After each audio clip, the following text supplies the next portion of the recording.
How do I say goodbye to what we had?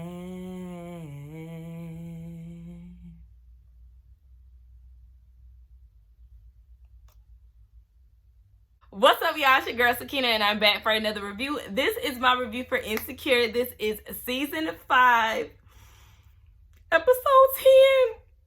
As we all know, the show has come to an end.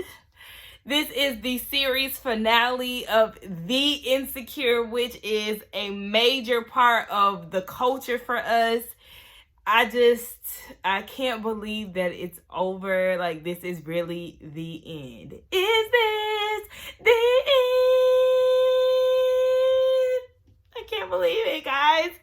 Oh my God, speaking of the end, I have yet to watch the special, the end that they have with the show's wrap up, like the little documentary, because I don't have time for tears right about now, okay? I'm trying to get over this congestion, and crying causes headaches when it comes down to me, and I don't want to have to do the most, okay? I just cannot. So I have not brought myself to watch the end special because I'm not ready. I'm not ready, guys. Like, I just cannot believe that it's over. But I watched the episode twice.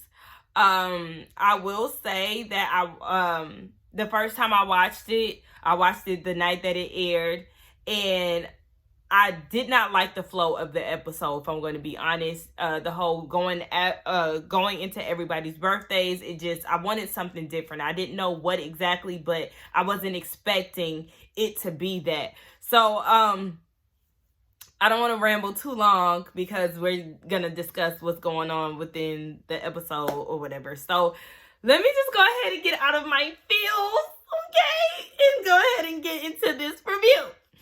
So, the episode opens up with Issa in the car with Nathan, and he's dropping her off at home. She's asking him to come inside, and he basically breaks up with her and was like, yeah, I can't do this toxic, messy mess. So she was like, okay. She goes into the apartment, and we see that Lawrence texts her saying that he apologized for the mess of that night.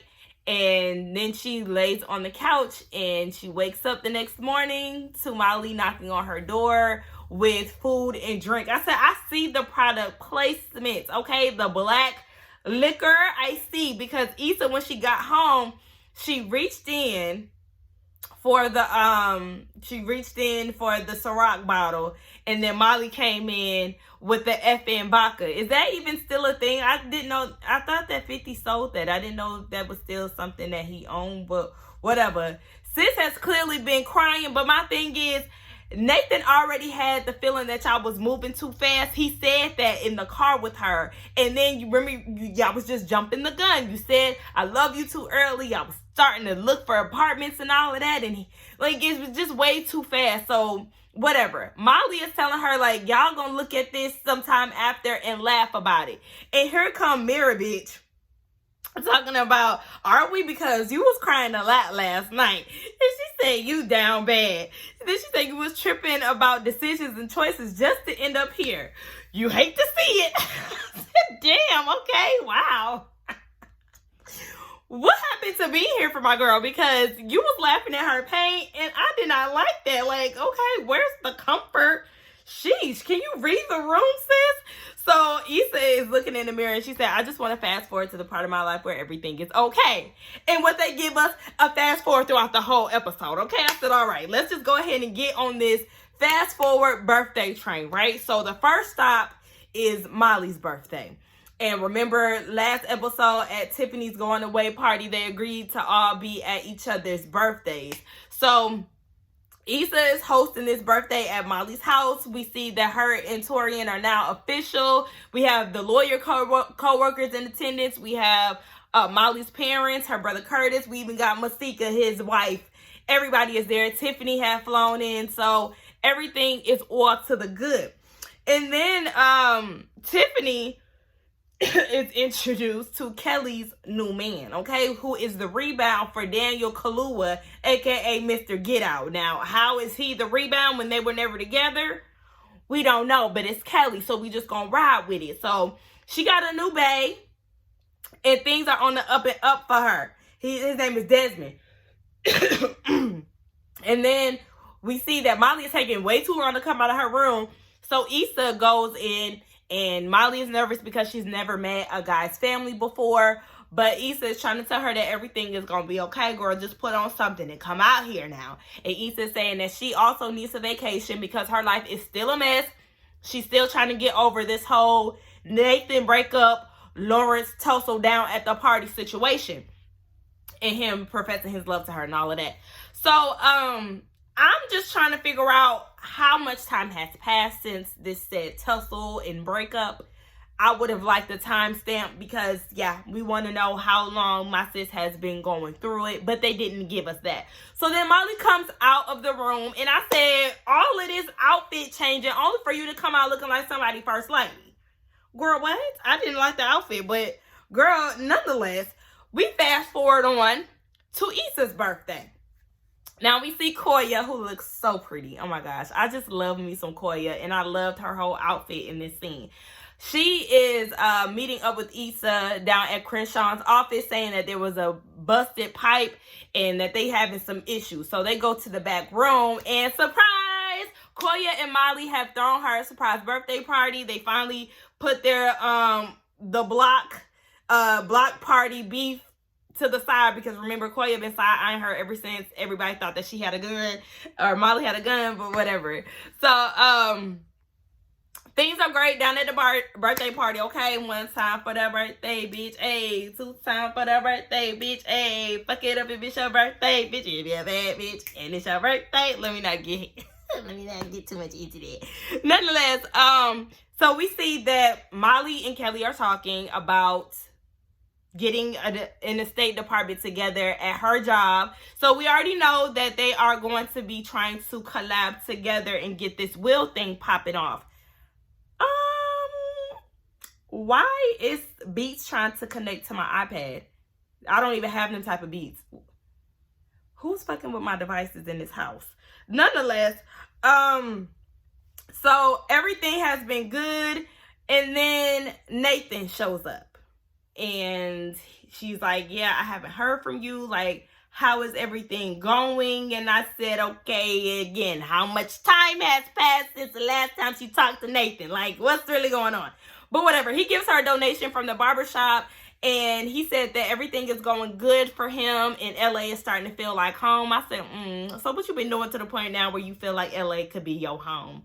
You done drop Issa, now all of a sudden that toxic mess is gone out your life, and your life been flourishing ever since. Like, what's been going on, Nathan? But she said that people come into your lives for a reason, and he has given her plenty of reasons, and she hopes that he doesn't have any regrets in regards to her. Bottom line, bye, Nansford. I ain't see it for you anyway, so let's go ahead and fast forward on to the next party, okay? The next stop is Denver. We are down at Tiffany's house for her birthday. The girls are there. She's showing them her beautiful house. Her and Derek are finally homeowners, but one thing about it, sis has still not gotten adjusted to the life of Denver. She said that Simone is the only black girl in her class. She hates it there. We learned from Derek that none of the homies came to visit him as of yet. Like, it's just not it. She's not having too much of a good time, but we find out that Issa is smashing somebody, and things are just going in LA without Tiffany. So we see that Molly is in the house and she's working. Issa comes in to try to convince her to have a drink, and as she's pouring Molly up a drink, she sees a picture of the bros and all of their kids. Of course, Lawrence is in the picture, and Molly peeps that she's looking at this photo, and she's like, you know, my mom was telling me, or was thinking, what would you have said to Lawrence that day had Nathan never interrupted? Issa said she didn't know, and she said that it was too late. I loved Issa's hair in this scene. It was very cute. But yeah, she said that she didn't know and it was too late, and Molly is like, no, not if that's what you really want, girl. It's never too late. So then the conversation gets interrupted by Molly receiving a phone call from her brother in regards to her mom, and we learned that her mom passed away.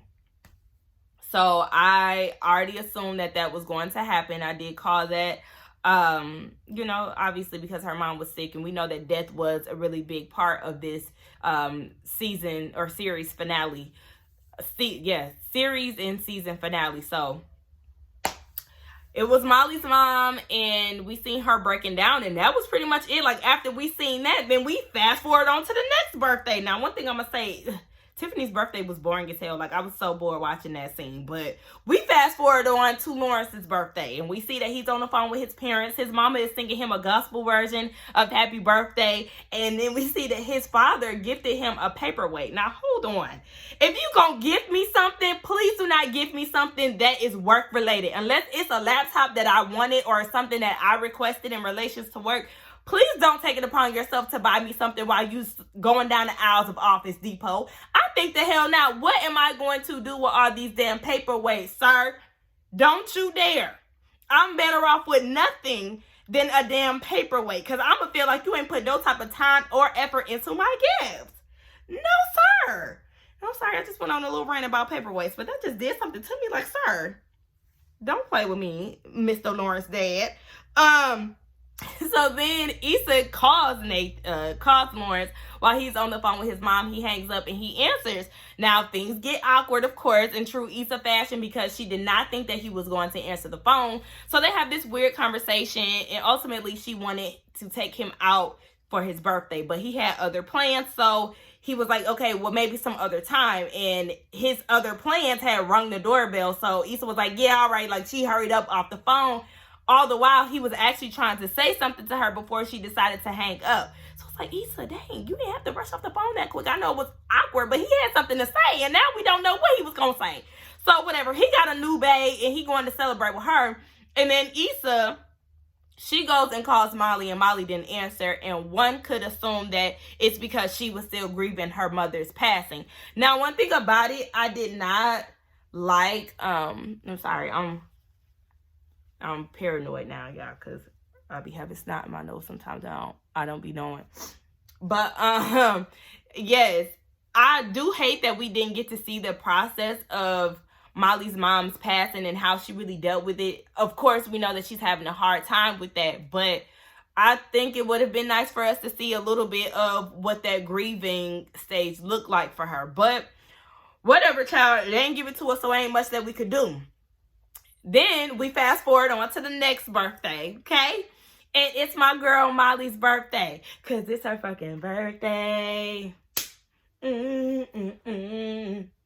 It's a fucking celebration. Seems like time's out of our control. And it is. One thing about it, I was very upset with, like, we all know for every birthday transition, they play a birthday song. I said, so why didn't nobody play Usher's birthday song? I remember I did a survey on my IG last year saying which song is better, Drake's Ratchet birthday song or Usher's birthday song. I love Usher's birthday song. Do you dance for your birthday? What it ask for your birthday? Spend his cash for your birthday. Hey, whatever that for your birthday. Hey, I love that song. I listen to it even when it's not my birthday. Dead ass. But I just feel like Drake gives us hella bops, and then you give us this lazy ass birthday song. I mean, it's good. That song is good for a man's birthday. So I do use it for like any male in my life that's birthday is, you know, around, and I want to do a little IG post. But it's still just like, I ain't like this song. It was giving filler for the Scorpion album. But nonetheless, it's Kelly's birthday. Issa got a fine ass date. His name is Nasir. I love his name. I love his skin. I love his face. And then we learned that Kelly and her bae Desmond, and who we met down at Molly's birthday party, they're still together, and our girl Kelly is with child, okay? Everybody is surprised. You know, Tiffany is super happy about this because that's her best friend. But one thing about it, Tiffany, that wig, burn it down to the ground, because it's giving you're still having troubles adjusting to Denver. It's giving like a clear depiction of how life is down in Colorado. Girl, I don't like that. I do not support that. I don't understand that. Why did y'all give her this wig? Now, her hair has been nice this entire series. Was this a damn joke? Were y'all trying to get back at Amanda? Because what? Nonetheless, she said Because Issa was like, I thought you didn't want kids. And she said, I didn't. But after I died, and, you know, Derek never wants to let her have her moment. But she said, after I died, I started asking questions, or preguntas in Spanish. Do I really want to have kids? And she said she realized that she didn't want to just have any nigga's kids. She wanted to have that nigga's kids. I said, I know that's right, Kelly. You gotta be real selective out here when it come down to having children, honey. Because these niggas ain't shit, okay? Word to Doja Cat. Like, ooh, wee. I was so happy for my girl. She looked good in that green. And she said, you know, this nigga got me doing things that I thought that I would never do. Okay? Even butt stuff. I said, bitch. Okay, Kelly. That was a bit of TMI, but speak your truth, bam, okay? If he got you out here on your freak house shit, let it be. Nonetheless, we see that Issa is at home. And she's in her bathroom. She got her little lingerie on, okay? Her hair was laid.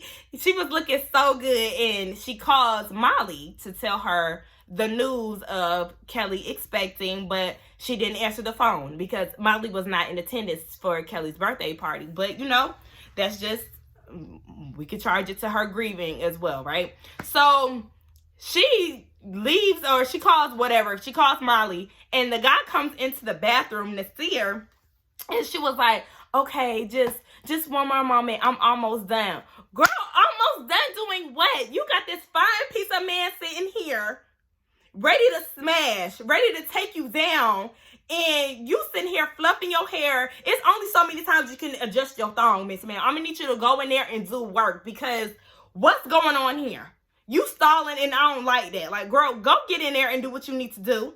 Do what needs to be done. Do it like it's your B-Day, but it's Kelly's. Like, girl, huh? I just, what are you waiting on? Please, bitch. As soon as he tell me he ready, bitch, I'm ready to look out. Nonetheless, Mirror Bitch is saying that, isn't it great that everyone that you know is going after what they want, and you're on the same path too? And Issa's like, yeah, like, you know, it was a little hesitation in her voice.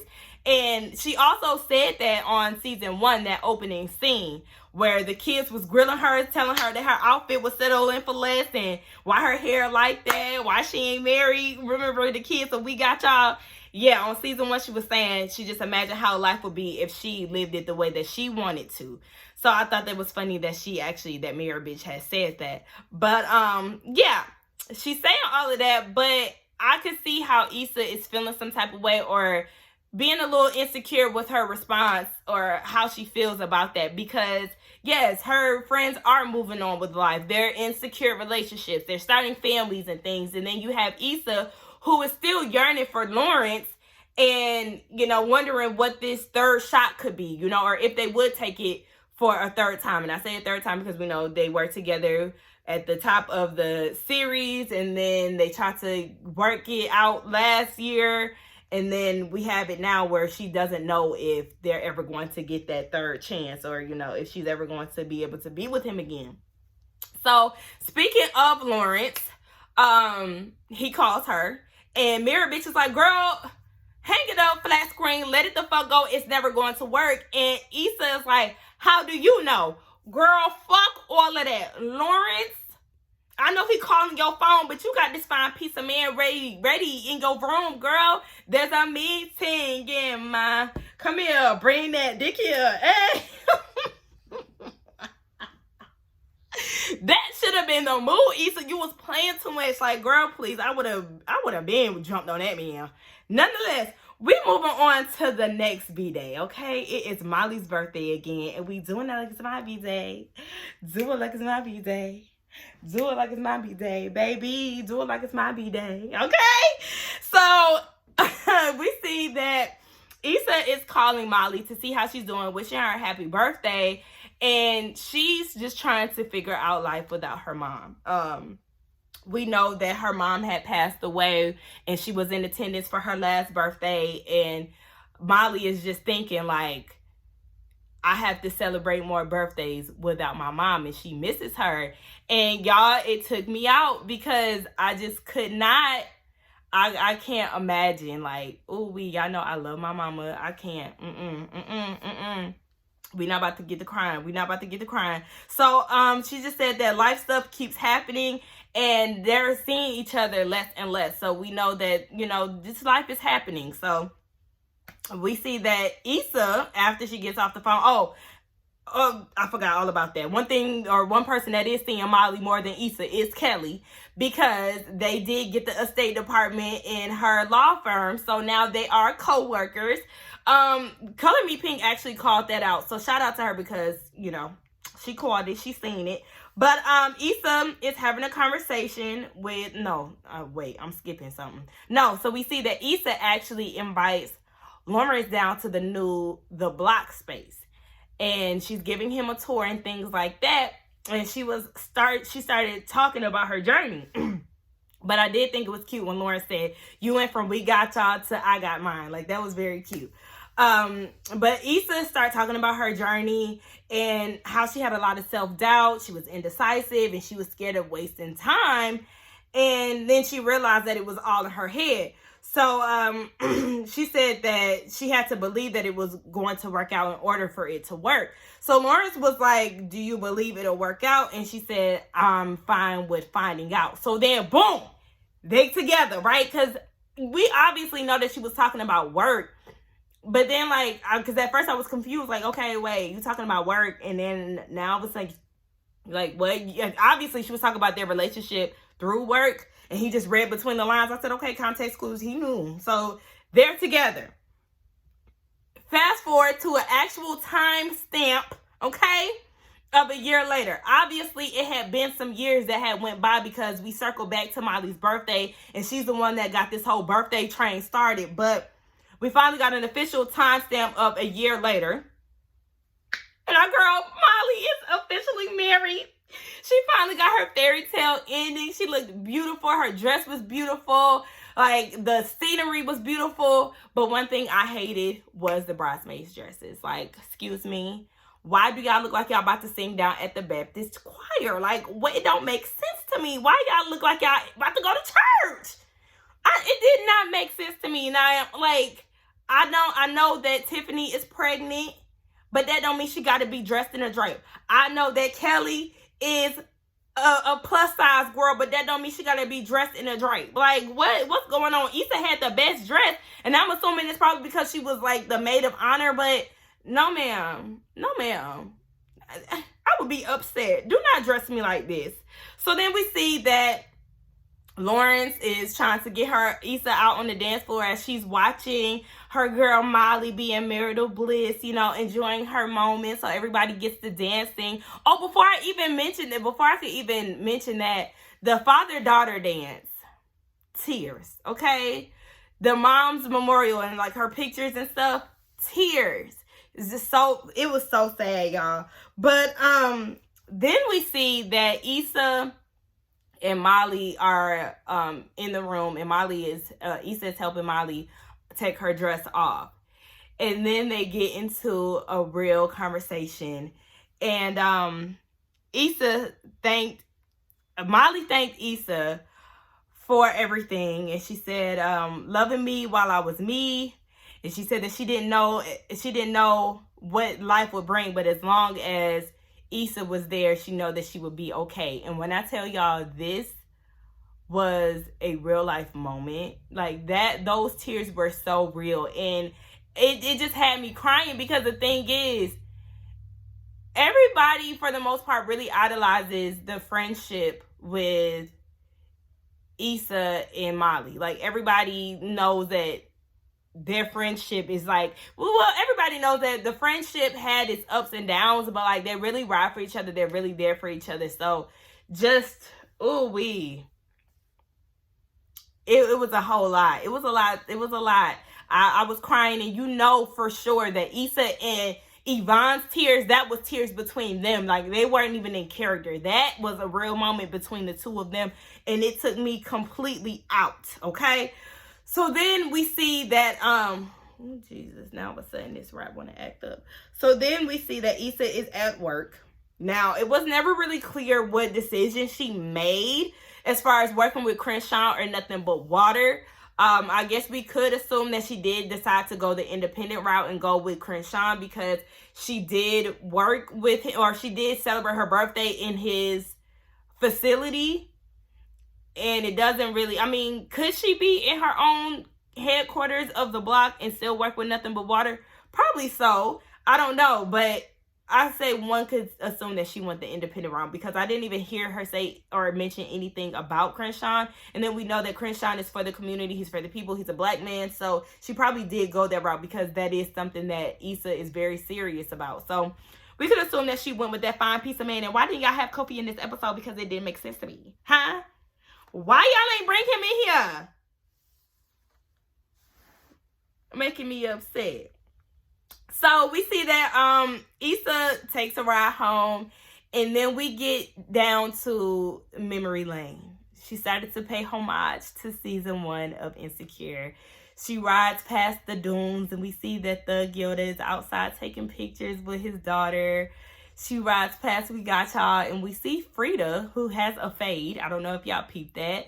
And then she drives past the Rite Aid with a guy down at Best Buy. And it just did something to me. Like, I just can't believe that this show is over. To be honest, this is my second time. Recording this video, because I was crying in my first video, y'all. I cried 3 times, and it produced a lot of snot in my nose, and I didn't realize it until I was filming. I should insert the clips of all 3 times my ass was crying, because y'all, I was like literally going through it. Let me see if I can make a quick compilation of me crying from the first time I recorded this. And she has to think about all the birthdays that she has to go on without her mom. Like, I cannot. Oh, wait, I'm about to cry. I cannot imagine doing no shit like that. Oh, wait, I'm about to cry. Okay, anyway, stop being a Pisces. Like, everybody idolizes that friendship. We all know that friendships have bumps in the roads and things like that. But just like the way that they have each other's back is everything. Why am I doing this, y'all? Nonetheless, I will not let these tears, okay, fall. You will not get to see that today. And then she rode past the Rite Aid with the guy from Best Buy coming out. And y'all, I'm about to cry again. Oh, I'm about to cry again, y'all. What is going on? I swear I did not expect to get on this camera and get to showing my black ass. But anyway, it was just a lot. Oh, y'all, I was getting down to the true Pisces in me. But nonetheless, so yes, it was just, I was crying a whole lot. But we see that Issa rides home, and she is greeted by Lawrence and Jai, Elijah Mustafa, and they're getting ready to cut her cake. And then Lawrence is getting ready to take her out. So Molly calls, and she's in the bathroom putting on her makeup and stuff. And Molly is in Greece. She's on vacation with Torian. And she was like, girl, I miss you, because if this is what it's going to be like going on a vacation with my nigga, like, girl, he won't give me a break. Like, he won't get off of me. And she was like, or get away from me. And Issa was like, oh, is that what I got to look forward to? And mind you, Issa is wearing a whole ass ring. So obviously, Lawrence popped the question, and I'm mad because we didn't get to see that.